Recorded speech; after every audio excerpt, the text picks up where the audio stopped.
बिस्मिल्लाहिर्रहमानिर्रहीम। अस्सलाम वालेकुम डियर स्टूडेंट्स। 10th क्लास के स्टूडेंट्स का फिज़िक्स का पेपर था। इससे पहले प्लेन एरियाज़ का जो पेपर था उसका सोल्यूशन अपलोड कर चुका हूँ। ये हार्ड एरियाज़ का जो पेपर है उसका एमसीक्यू है, उसका सोल्यूशन है। इसके ऑप्शंस देख लेते हैं जल्दी से। Transformer works on the principle of, तो ये म्यूचुअल इंडक्शन के ऊपर काम करता है। Transformer which of the following decreases in a shallow water, तो कम गहरा पानी होता है शैलो वाटर, तो इसमें डिक्रीज़ क्या चीज़ करती है।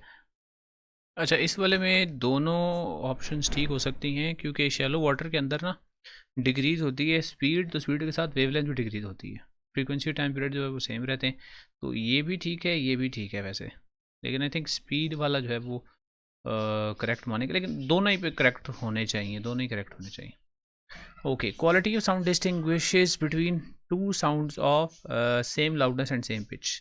एक जैसी लाउडनेस और पिच वाली हो तो फिर क्वालिटी से डिस्टिंग्विश करते हैं उनको। The power of a lens is the reciprocal of focal length, P equals to 1/f। Which of the following is the characteristic of parallel combination of capacitors, तो कैपेसिटर्स पैरेलल जो होते हैं उनकी equivalent capacitance add हो जाती है, तो C equivalent is equal to V over Q। ये नहीं है, पैरेलल में Q equals to Q1 plus Q2, ये वाला ठीक है। पैरेलल कॉम्बिनेशन में जो चार्ज है वो अगर दो कैपेसिटर आपने पैरेलल में लगाए हुए हैं तो उनकी कैपेसिटेंस के मुताबिक चार्ज जो है वो उनकी तरफ जाएगा। For an AC supply of 50 hertz the current will change the direction, ये अगर आपको याद हो तो मैंने बताया था आप लोगों को MCQs में।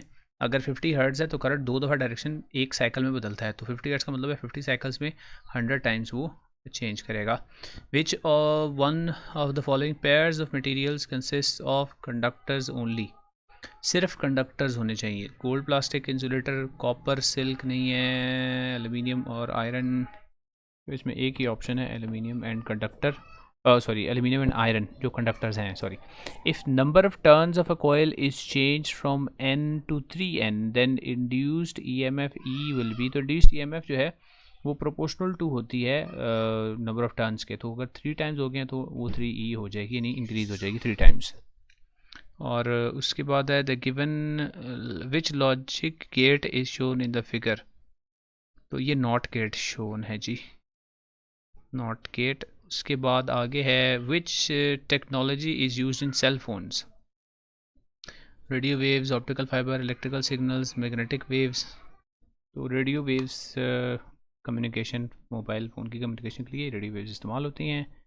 उसके बाद नेक्स्ट नंबर 11 है which particle has Z equals to 2, तो Z होता है एटॉमिक नंबर, तो एटॉमिक नंबर जो 2 है या प्रोटॉन नंबर जो 2 है वो अल्फ़ा पार्टिकल्स के अंदर होता है।